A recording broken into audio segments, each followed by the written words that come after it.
Okay, good morning everyone and welcome to the meeting of Cabinet of East Renfrewshire Council on Thursday 25th of January.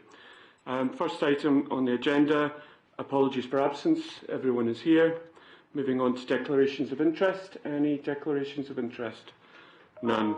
So we'll move on to the third item of the agenda, which is estimated revenue budget outturn 23-24, and this report will be taken by Paul Parsons. Thank you, Paul.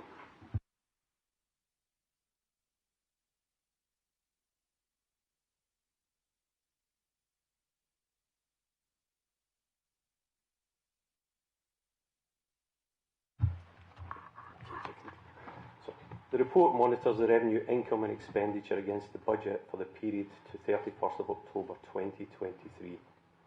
On the basis of the latest information, taking into account the projected council tax collection, a year-end operational underspend of 2.86 million or 0.9% of the annual budget is forecast on general fund services. This is a reduction of 169,000 from the last reported position. It includes the estimated impact of pay awards for 23-24 and also includes a further 850,000 relating to the second part of a historic VAT claim. The report does not include any additional support for HSCP from the ERC COVID reserve. This will be included in the next report. The position could change as the exact level of additional funding to support the pay award from the Scottish Government remains outstanding. There are also a number of restructures in progress across the council departments which may impact on the actual outturn. The HRA is forecasting an overspend of 165,000, which will be met from the HRA reserves. The reason for departmental variances for both General Fund and HRA are set out in the report. The position outlined relates to normal operational budgets only. We also expect to meet 7.484 million of ongoing COVID pressures in the course of the year. These will be covered by utilising the earmarked COVID reserve based on grants already awarded to the Council.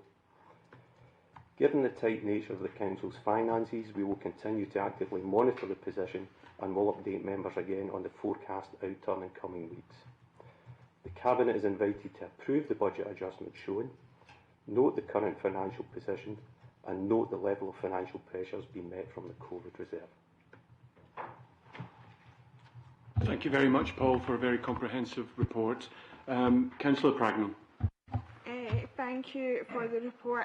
I've just got a question on page 15 of the papers. It mentions under business operations and partnerships that the money, advice and registrars is an underspend due to staff vacancies. Are there plans to recruit to this service given the importance of this to residents? And I know registrars are a statutory requirement, if I'm not mistaken, so are there plans for this? Yeah, we do stay within our statutory limits for registration. We have had to look carefully at the resources around Customer First because of budget savings in previous years. So we'll meet our statutory requirements around about registration, but we have done an extensive restructure in Customer First, and the registrars are part of that. And so are March, they're managed by the same managers. We haven't taken particular savings out of March. We've tried to maintain that level, and we've used COVID funding quite successfully in recent years to keep those levels up because we recognise the cost of living pressures on people. So yeah, I don't have concerns in those areas just now. Thanks. Any other questions? Councillor Anderson. Thank you, Leader. It's in relation to paragraph 9, Paul, in particular about this period of time where there's this formal financial recovery planning with the Council and NHS Greater Glasgow and Clyde. And obviously it says this until there's more clarity. Can we anticipate when we can get that clarity and what the impact may actually be? Because the report generally seems to be positive because of the underspend. You get any comments you could make? Thanks. I can take that one. We are in dialogue, the Chief Exec and myself are in dialogue with the Chief Officers of the IJB, and dialogue is also happening on the NHS side too. Where we are is that the Council has agreed that It will support the IJB on the care side of the pressures for 23-4 on a one-off basis. They are doing all they can at the moment to identify and apply various savings, and we're monitoring their success in applying that savings plan. As this report points out, at period 7, the IJB were reporting to their own board that their overspending on the care side by the end of the year was forecast to be just over 3 million, but 3.2 million. And the council had said that we would help support them there. We factored this into our figures.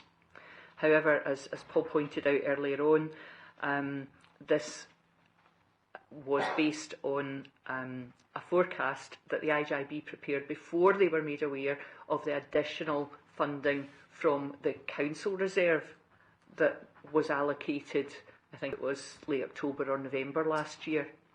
So really there's probably about best part of £700,000 of additional funding that was allocated to the IJB, which would have reduced that deficit by, to something like £2.5 million. So what we're saying is, next time round, if everything goes as was forecast at period 7, and the IJB continue to apply their savings and they're successful, then the amount of support that they will require from the council in 23-4 should be less than we're anticipating in this report. And we are in active dialogue with them, monitoring with them together to make sure that we keep in line with their forecasts. So the next reports are due for both the IJB and the council at period 9, and Paul and the Chief Financial Officer on the IJB will liaise to make sure that the figures that they're reporting for the forecast IJB overspend on care services tie in and are reflected in both reports the same way. Okay, thank you. Any other questions? I've got one additional question, and it's to do with the housing benefit overspend. Comment says 340k, where Department of Work and Pensions funding is insufficient to meet rent levels to support exempt accommodation, impacting councils across the country. I wonder if Louise could give us a little bit more colour behind that. And my understanding is that that is an unfunded pressure on councils, again, throughout Scotland, and what we can do to help mitigate that. Thank you. Thanks, Leader. Yeah, we've been flagging this for a while, actually, for a few years. Housing benefit is administered by the council benefits team, and we get funding from Department of Work and Pensions for most of that. And what we're seeing with councils across the country is a decline in caseload of housing benefit due to the migration of over to universal credit, and that's taken longer than we would have expected. And there still will be a kind of rump of caseload left with local authorities in terms of older people, etc. Most accommodation is 100% funded, but that is not the case for all types of accommodation. For example, supported accommodation, which is provided by charity, is 60% funded by DWP, and local authorities are required to make up the other 40%. This is a known anomaly. It's been discussed across the board. It was discussed quite recently by the IRRV, the Institute of Revenues and Rating Valuers conference, and with the Deputy Director of DWP there to talk about it, so it's well known. I think what would help us in terms of is if DWP would be able to provide further funding and would keep pace with inflation. That's the other piece that's really making this bigger every year, is the inflation gap. But it's a national problem, so we're just flagging it here and trying to manage it best we can. Thanks. Okay, thank you, and I'll work with you and your team to do what I can through COSLA and the likes to raise awareness of this and trying to mitigate that as an unfunded pressure in our budgets. So thanks for that. So with that, and if there's no other questions, can I go to the recommendation and the paper? Are we happy to agree the recommendation? Agreed. Thank you very much. So moving on to the next item on the agenda, which is item number 4, UK Shared Prosperity Fund 22-25, request for additional activity. And is this going to be from Michael? Thank you, Michael. Morning. Thanks. So the report title is UK Shared Prosperity Fund 2022-25 and request for additional activity. The purpose of the report is to seek approval for an additional project under the programme and from the award from the Scottish Government for the period 23-25.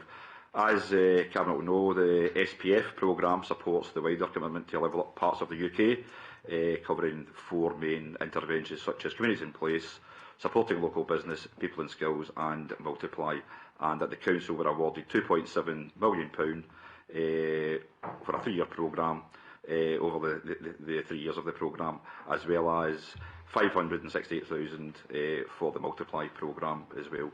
Cabinet will also be aware that the East Renfrewshire Local Investment Plan was approved on the 10th of November 2022, and that outlined a wide range of proposals covering the 4 interventions as outlined in the report.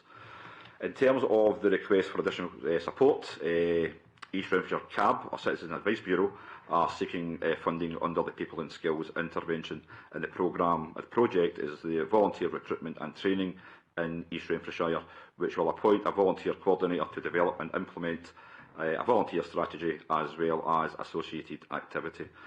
The project itself has been developed in partnership with Voluntary Action East Renfrewshire, and it also addresses the need to build volunteer capacity across the council area.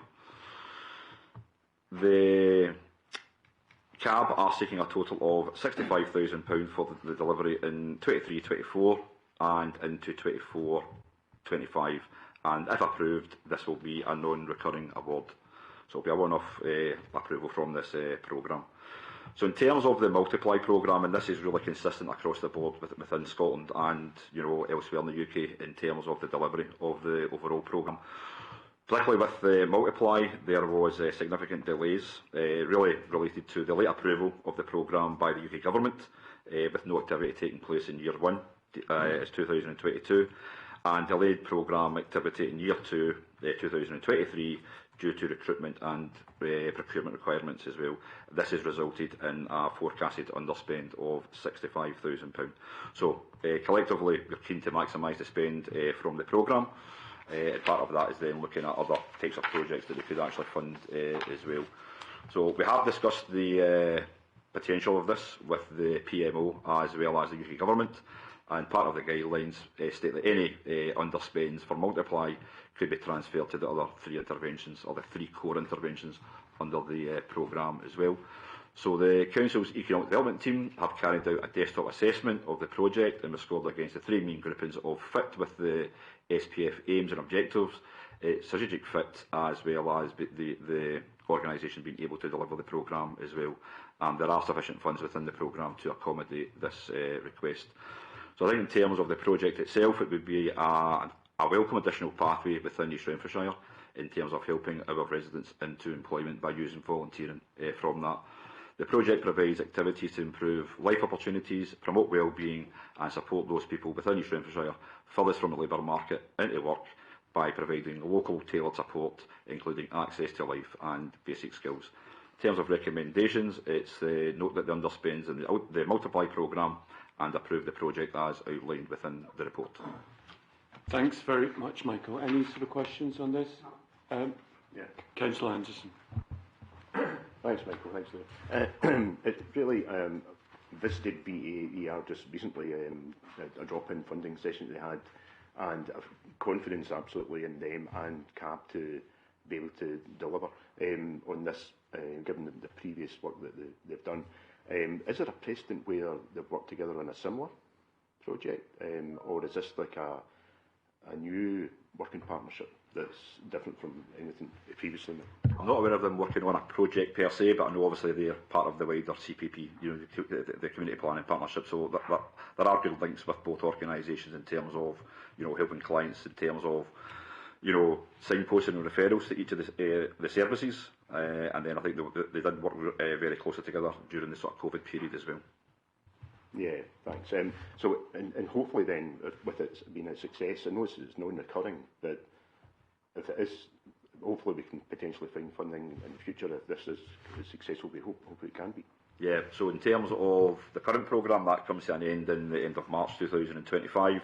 Our team are going out and speaking to stakeholders this year in terms of planning for a 2025 plus local investment plan. So that's going to be covering people and skills, communities in place, as well as local business growth as well. So we're having those early discussions with partners to then help develop this local investment plan for 2025 onwards. And part of that discussion, we'll be looking at what's actually worked currently, what hasn't worked, and why it's not worked, and then feed that into the process for the future investment plan. Excellent, great, thank you. Any other questions? Michael, a couple of points. Thanks for the update on Multiply. We've talked about that previously in the Cabinet, and I really welcome this use of underspends on that project. I think, as alluded to earlier, and as you've said as well, CAB are a very established and successful partner with the Council, and the fact that we've got 2-year funding for them gives them some confidence and ability to get this project up and running. So very welcome reutilisation of the funds. So thank you for that. I do have one really minor point on Appendix 1, and I don't know if it's a typo or a version control issue, or it's my misunderstanding. Within communities in place, outputs and outcomes, there's 2 lines saying number of people reached 191,000. Is that a typo?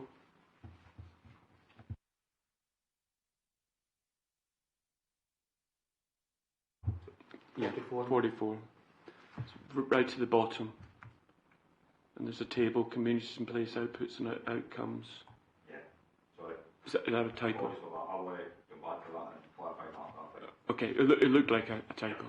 Okay, thanks very much, Michael. And again, thanks for the report, and we really welcome the recommended project. Thank you very much.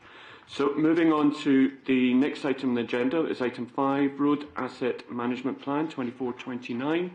And Andy's going to take this. Thank you, Andy.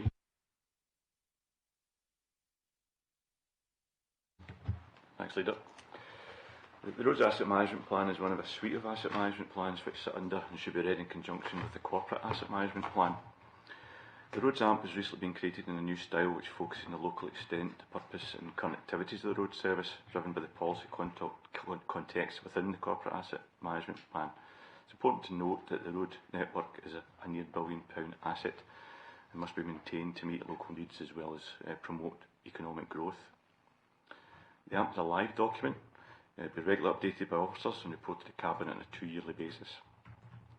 This is a new AMP to give a local context to roads. Previously we have fed into the National Roads Asset Project, which is very detailed and very figure driven, so as to give local people more local knowledge of how we operate.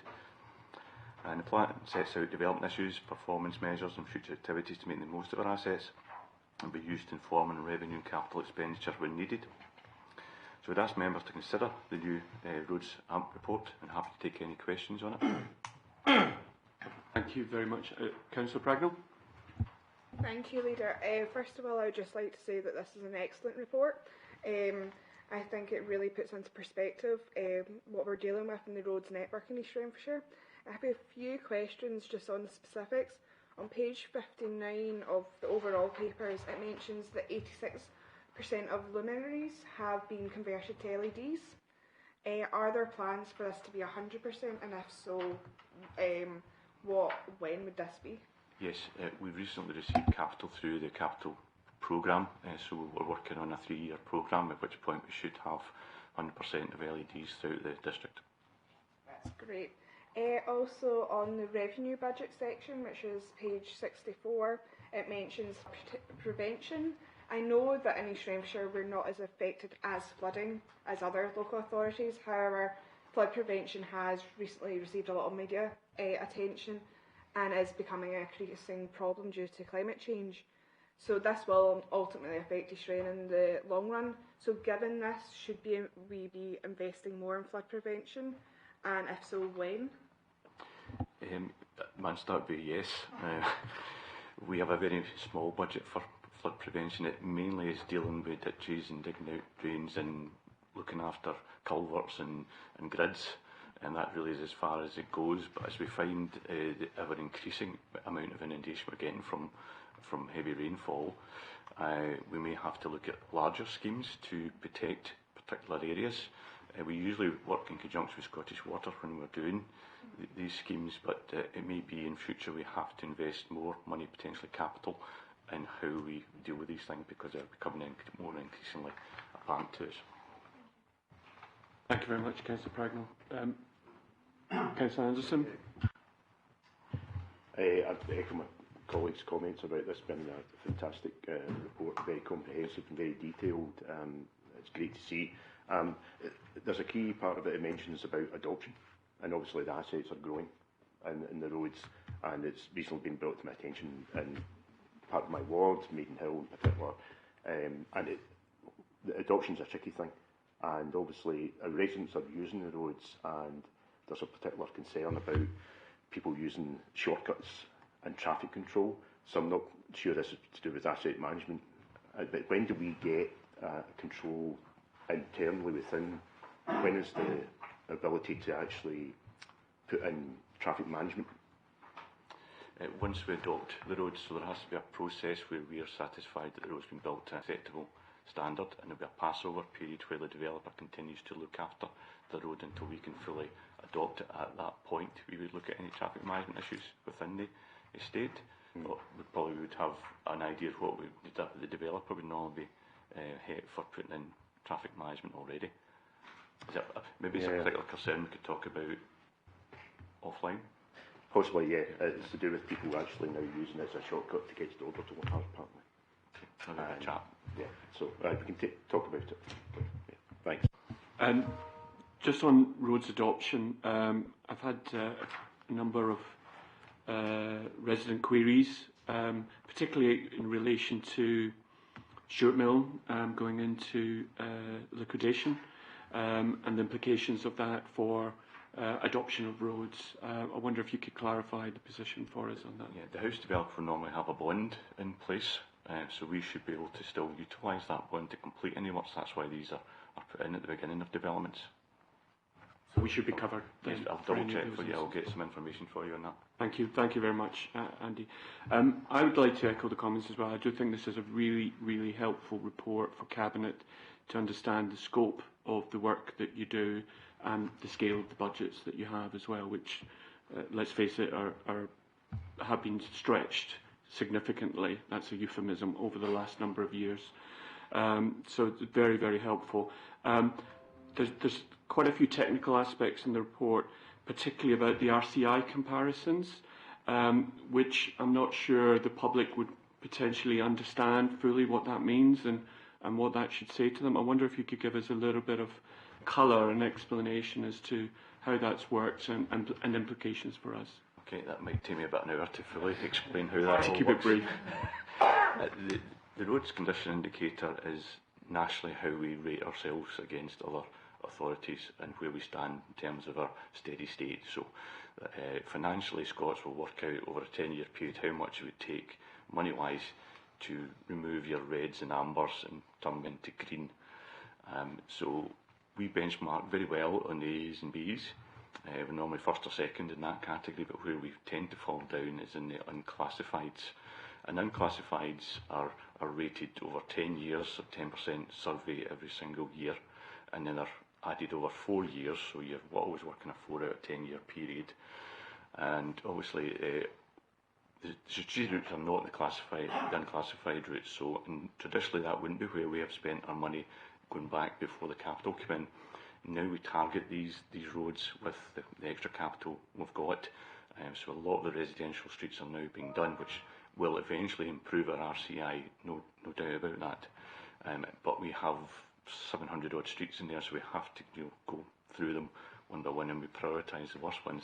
The roads condition indicator itself is not just a measure of potholes, which a lot of people think, but it analyses a number of things, including cracking, camber, transverse longitudinal sections of road. So some of these things you wouldn't engineer out, and they will still remain red, but what we're really trying to tackle is the surfacing of these roads so that we get a better RCI. And we're working intelligently now. We may get our own survey done so we can identify that we're ahead of the game where the reds and ambers are likely to show up in a survey, which will hopefully improve our RCI as we go forward. But the capital investment has, I think, significantly improved that so far. Thanks very much, Andy, for that clarification. You mentioned a little bit on potholes as well, which is the visible aspect which most of our residents go on about. I know there's a lot of work that you do behind the scenes that probably residents don't really understand of what we do and how we prioritise those. So I wonder again if you could give us, a brief overview of our approach. Yeah, so we changed our methodology 2 years ago. We now try and tackle the priority potholes, which tend to be the larger ones. In the past, we'd probably send squads out to do potholes, but then they'd find 10, 20 small potholes, which we'd then spend a lot of time doing. So we've moved away from that. We tackle the priority ones now. We've changed our response time, so we're now doing 100% of the category ones within 24 hours, which is good. That obviously then leads to some higher costs for doing the big material. But overall, we're tackling it a better way, I would say. And the response and methodology for doing it now is better. The good news is that potholes came down quite a lot by about 3,000. I think it was normally about 9,000 we were hitting. That was down to 6,000, which again I think is in response to the capital investment we've put in a lot of the residential roads. That's very helpful, and I'm not sure our residents fully understand that sort of activity that's going on. At this time of year, we've normally got 3 squads out just doing nothing but potholes in between the gritting. That's very, very helpful. On the roads plan and the capital plan, when will the identified roads be in the public domain for 24-25, or is it already? We've already done the background to that, so we'll be bringing a report to Cabinet to advise which streets would be the priority ones to deal with, subject to Cabinet approval, and that's coming up in March. Perfect. So before the start of the new year, we'll know the priority roads. So we can get started from the 1st of April on the programme. And where can residents access that? On the website? It'll be on the website. It'll come through Cabinet first. It'll be publicly available once it becomes a paper. So when we've got through that, then we'll publish it on the website and people will be able to see, if approved, which streets will be done. Perfect, thanks for that. Look forward to seeing that report. I'd just like to echo Councillor Pragno's comments on flood planning or flood prevention. And I think that's a longer term issue for us as we think about our Get to Zero plans and where adaptation fits versus mitigation and where we put our money. So look forward to that debate. So thank you very much. So if there's no other questions on this plan, are we happy to agree the recommendations? Agreed. Thank you very much, Andy. Moving on to the next item on the agenda is item number 6, Local Action Plans Regeneration. And who's taking this report? It's Michael again. Thank you, Michael. Right, thank you. So the report title, Local Action Plans Regeneration, and the purpose of this report is to update members in relation to the progress of the development of the new local action plans and how they will link into our placemaking approaches to local regeneration. The local action plans will inform priorities for future investment linked to placemaking and regeneration across East Renfrewshire. Taking a place-based approach will assist the Council and partners, as well as local residents, understand localised issues, the interconnections and relationships across our town centres and neighbourhoods, and will allow for the coordination of action and investment to improve the quality of life for our communities and businesses across the area. There are currently eight local action plans in development for the following areas: Barrhead, Busby, Clarkson, including Netherley and Williamwood, Aylesholme, Giffnock, Neilson, Newton Mearns and Thornley Bank, and these are also identified town centres and neighbourhoods within the local development plan. In terms of the work carried out by the Economic Development Team from May to November 2022, a series of online and public consultations were launched to help inform the development of the local action plans, and these consultations generated over 6,000 contributions across the 8 areas. So as we said, the local action plans will help identify and develop short, medium and long-term actions and ambitions that could be delivered when funding opportunities arise. So in terms of the first draft of the local action plans, has identified a series of priority options from stakeholders for each of the areas, and in terms of next steps, the Economic Development Team will then carry out a verification process which will include seeking the views of council colleagues to determine affordability, eligibility and viability of options, engaging with the stakeholders with the initial options to help prioritise and develop a list of actions, also meeting with the elected members at ward level to provide an overview of the initial findings as well as next steps, which are detailed within the report. And then from there, develop a local action plan for each area. We'll also look at the potential sources of funding, and then look at short, medium and long-term delivery timescales, and then coming back to Cabinet for approval of these local action plans. The paper also touches on governance arrangements. In terms of each area, we'll have a project board with appropriate representations to support the delivery of the local action plans. And these groups would meet twice a year and would be coordinated by the Council's Economic Development Team. In terms of fit with local, regional and national policies, also fits with the National Planning Framework for local development plans, climate change, but also the vision for the future as well. In conclusion, the development of the local action plans will help identify and develop options for future investment that will seek to make our town centres and neighbourhoods more vibrant, creative, enterprising and accessible, and will complement and add value to national, regional and local policy agendas, including a place-based approach to local regeneration, as well as linking strongly to the overarching vision for the future. In terms of recommendations, it is recommended that Cabinet note the progress made with the development of the local action plans and intended next steps, and note that further reports will be submitted to Cabinet providing an update on local action plan progress and those projects being identified for funding. Thank you. Thank you very much, Michael. Any questions on this report? Michael, thank you. Just a clarification. So this is obviously very important input. It's not a one-off exercise as well. These plans can be fluid and can change, but very important input into a future LDP3 and the longer-term vision for the future. Can you just clarify that, please? Yeah, definitely. So the priorities and proposals aren't set in stone. So again, there'll be an ongoing discussion over the sort of period of the piece with the internal and external stakeholders. Some things might come up that hasn't been thought about in the past, so that will then be factored into the future local action plans. And obviously in discussion with the senior staff, how do we then take those new priorities moving forward. So very much iterative process in terms of the plans. We'll be responsive to the needs both of internal and also external stakeholders as well, and then hopefully develop these proposals to access a wide range of external funding. Thanks, Michael. And again, just the context of historically what we've done, we're doing more local action plans, more community engagement in these development opportunities than previous. Is that correct? Yeah, 100%. So I'd say in the past it was probably knee-jerk reaction to a lot of stuff. So I think now, one is best practice in terms of regeneration, economic development. So obviously that's what the team do across the board, but also the guiding principles of external funders are now, to an extent, dictating to funders that they must engage with local stakeholders, particularly the community, in terms of accessing funding and developing projects that are going to address issues at a local area.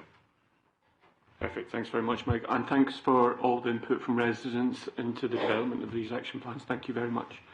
So if we're happy with that paper, can we agree that recommendation? Agreed. Thank you very much, Michael. Moving on to the next item on the agenda, which is item number 7, disposal of land, Blackburn Square, Barrhead. And this is going to be Suzanne. Thank you, Suzanne. Thank you. Cabinet are asked to approve the disposal of a long-term vacant land at Blackburn Square, Barrhead. The proposed development of this site will support an innovative partnership between the Council and Barrhead Housing Association. The site at Blackburn Square is a brownfield long-term vacant site, which is Priestley Community Centre. It's estimated that the site can reasonably accommodate 4 to 6 units of social rented housing. The site was identified for development for social rented housing as a sustainable housing demonstrator project in the published Strategic Housing Investment Plan that was approved at Cabinet in October 2023. The aim of the project is to establish effective long-term design mechanisms to support the future net zero and accessible housing needs. The outcomes will be used to inform the long-term delivery of social housing in East Renfrewshire. Erenshire Council and our colleagues at HSEP will provide strategic advice and support to meet these aims. In addition, the Council will support provision of land to Barrhead Housing Association to deliver these new homes. The Council has authority to undertake this land transfer by general consent without the need to seek consent from Scottish ministers. General consent can be considered when the following criteria has been met. The disposal price is proposed at 75% or less than best consideration based on evaluation, and the end use for the development is social housing. And a proportionate level of consultation with tenants has taken place, and we can demonstrate taking account of the outcomes and the decision made. The site could attract a receipt of £60,000. However, as the site has been intended for social housing, the land has been valued by the district valuer at nil value. In addition, the Council and Barrhead House Association have both consulted the local community, and the response to proposals has been overwhelmingly positive. In seeking to approve the transfer of this land at nil value, the Council must consider any disposal at meeting best needs of the local community and ensuring enhancing the service for current and future tenants. This can be demonstrated as follows. The use of the site would bring key community and social benefits and support delivery of the Council's strategic housing priorities, in particular need for more affordable housing and sustainable communities. And it uses limited assets the Council has available. The disposal would be focused on best value for the site. The value associated with the physical delivery of new social homes and the wider benefits of the project would outweigh the likely receipt for land sale.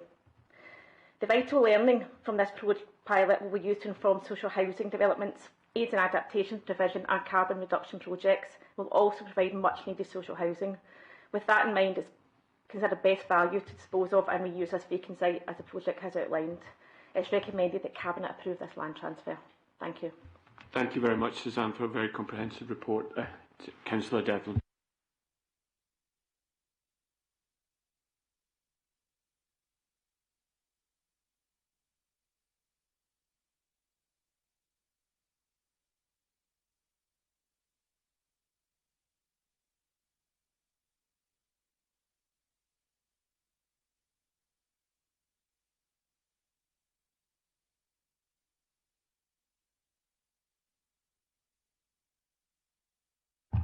It's 6 socially rented properties which are much needed within East Renfrewshire. I just feel that, you know, the housing department should be doing more joint working with, you know, local providers, you know, housing providers, and hopefully this is a first of many, you know, joint partnership working with registered social landlords. Okay.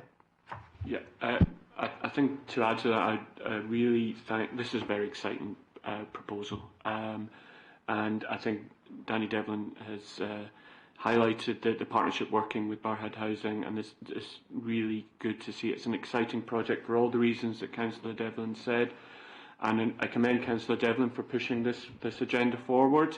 Could you confirm when we expect to see it completed? That would be great. And, you know, have we got any other plots in mind for similar sort of projects in the future? The timescale is not confirmed at the moment. I think in the SHIP it's detailed for 25-26. It's quite an extensive project. It involves a lot of research. Barrhead Housing Association have brought on local universities to also support with it. So the design element will be quite lengthy before we can be on site, but we're looking to be 25-26 to hopefully be on site. Looking forward to that. Councillor Devlin? Just one piece of information, hopefully Suzanne will clarify this. We're hopeful to have 50 properties in Maidenhill for the end of the year, Suzanne. Ready. Another 50 in the first half of 2025, sorry. So basically 100 houses within a year in Maidenhill. Social housing, just to clarify. Excellent. Any other comments? Suzanne, really exciting. I think we want to get updates on how this is progressing, what the design is looking like, impact, the carbon impact, and most importantly, the impact on the residents. Really excited about this project, and best of luck with delivery. So thank you very much for that. So Councillor Devlin wants to add something? Just one point, you know, correct me if I'm right or wrong here. I mean, these houses, I mean, obviously they're energy efficient, but a lot of these modern housing now, if I'm right, you know, recycle basically air or, you know, emissions or anything within the house, and it recycles them, and basically cut a long story short, your utility bills are practically zero, is that right? That is the aim of the project. The project's trying to define the most efficient ways to deliver that for the tenants, but also affordable for landlords to provide. So that's the intention of the pilot, to try and understand. That's a good clarification. Thanks very much. So if we are comfortable with this recommendation, which I think we all are we all agreed? Agreed. Thank you very much, Suzanne. And moving on to item number 8 on the agenda, Ash Dieback Disease Action Plan, and it's Andy Corrigan. Thank you, Andy. Thanks, Leader. This is not a good news story, I'm afraid. The paper outlines a growing concern affecting all local authorities in the UK with regard to ash dieback disease and its effects in the local environment. It's estimated disease will lead to 50 to 75% decline in death of all the ash trees in Scotland over the next 20 years. Local authorities are having to manage this disease in the interest of public safety, with sometimes rapid decline of healthy trees posing a risk in accessible places. And the paper highlights some of the work that's already been undertaken, particularly in parks, but also the need for a coordinated plan going forward. The recommendation that an ash dieback disease action plan is progressed would allow the Council to fully assess the extent of the disease and prepare a prioritised plan for dealing with it. In the interim, however, it's requested the Cabinet consider setting aside some costs within the upcoming budget to allow services to deal with the highest risk trees currently known. Thanks very much, Andy. Any questions, Councillor Anderson? Thanks, Leader. Thanks, Andy. Very comprehensive and gives us a very accurate picture of the Council's liabilities and all the work that's been done already throughout all the departments. But a bit I think that concerns me is paragraph 31 and this private landholders, where I don't know how much awareness we really have of, and do the public have awareness of the issue and the possible responsibilities that they may have on their land, where if it's £1,000 a tree, and obviously at the moment with money being an issue for many people, they may have 2 or 3 trees, and then do we have the ability, if they can't do it themselves, can we step in? And first and foremost, though, what's their awareness of it and their responsibilities? There's not always an awareness of it. Quite often people own the soil outside their house, which the tree's part of that. Now, this is something we're going to have to bring back to Council at some point through the action plan. We're going to have to get a policy on it. Some councils have gone 2 ways. They've said that the household would be responsible for that and the council would try and recover the costs. Now, most surveys would suggest that those costs are never recovered and simply sit as bad debt. Quite often the public don't really accept the responsibility and take it, without paying in, so I think we have to, as a council, understand the policy on that. We also have to address areas of private land where we wouldn't necessarily deal with it, but if it became a public safety issue where there's a path going through up at private land and the public can get access to it, as you say, we may have to take enforcement action or ultimately take the trees down ourselves and then try and recover the costs, which again leads us back into potential debt recovery and everything else that goes with that.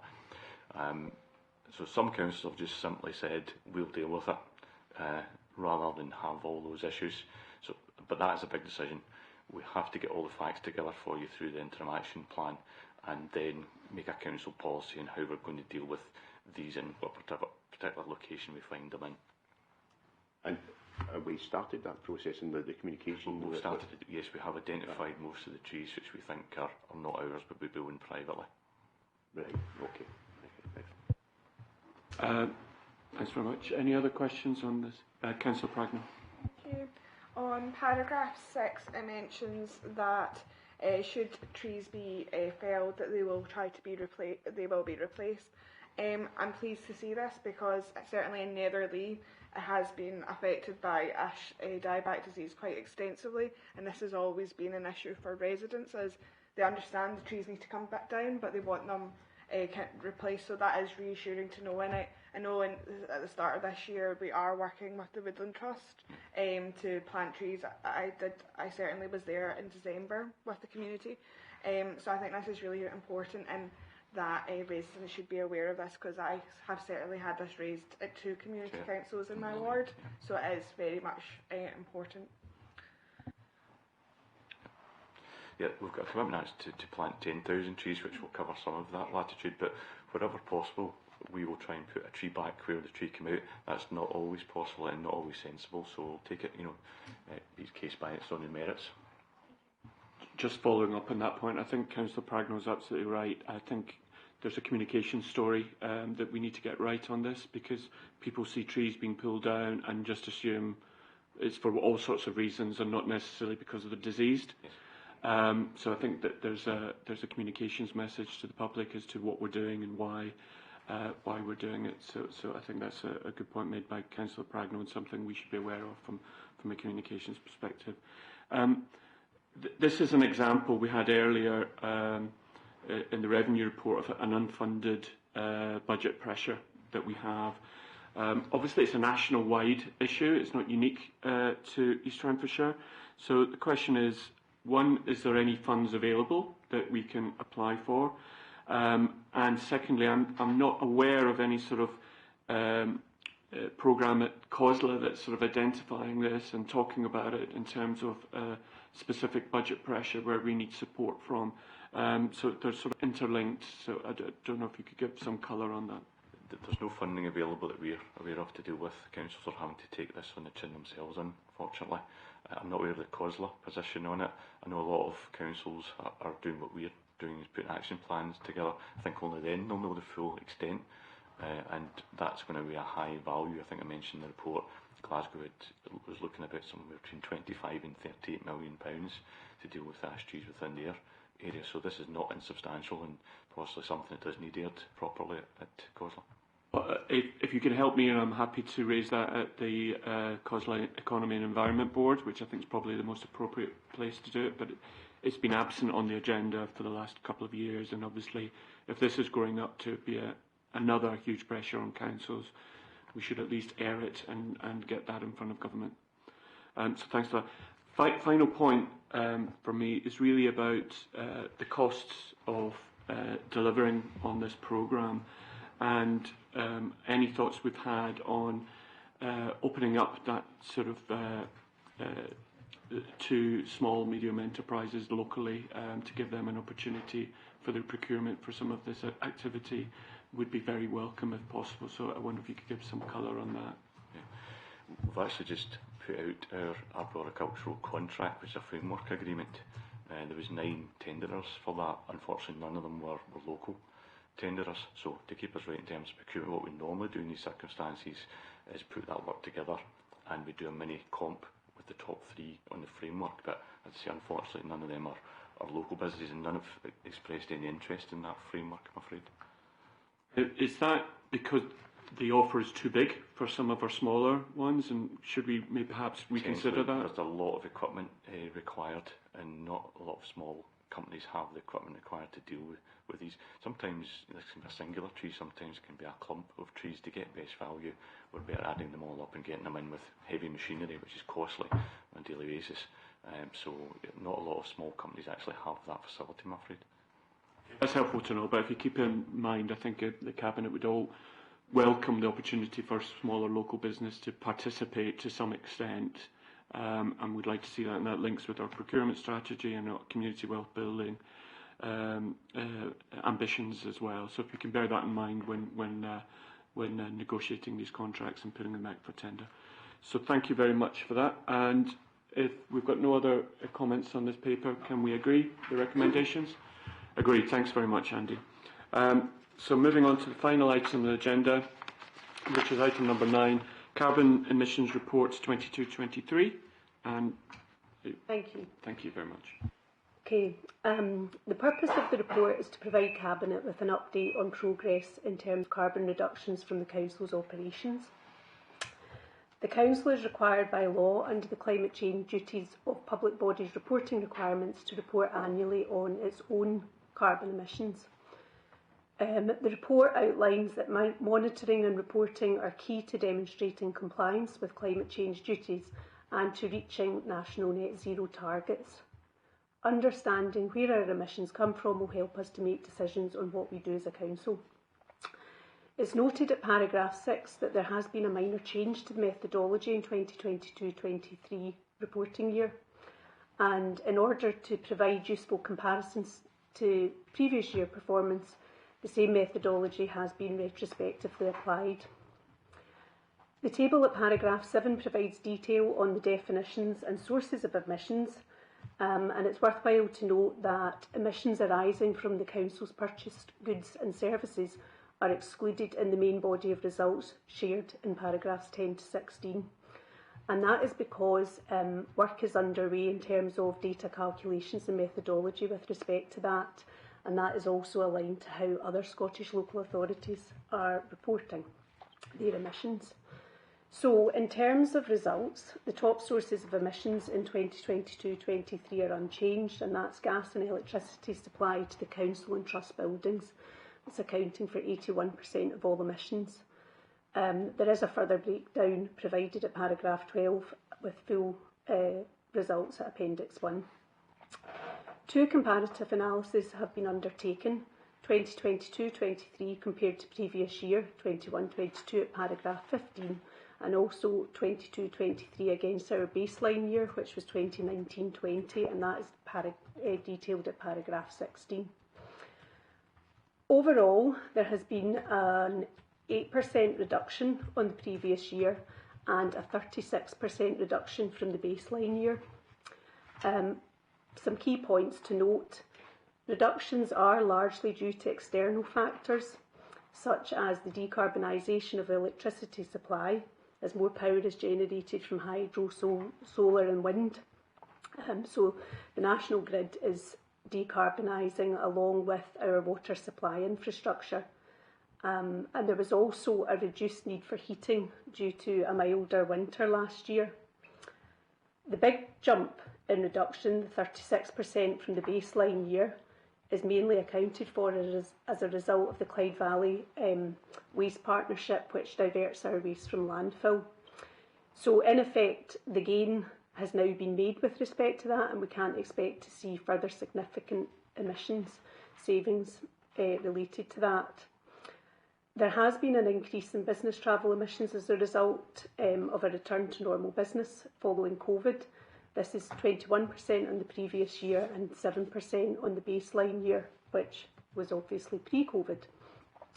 Paragraph 18 details the challenge ahead of us in terms of the reductions required each year to meet net zero.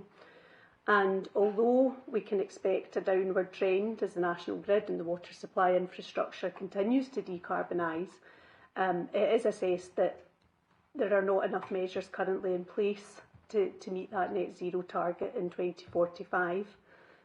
And that is a forecast that's shared by many, including the Independent Committee for Climate Change. Paragraph 20 and 21 provide some detail on the Council's recent mitigation efforts. So that's including an extensive tree planting programme and also a restoration at the Leven Valley water.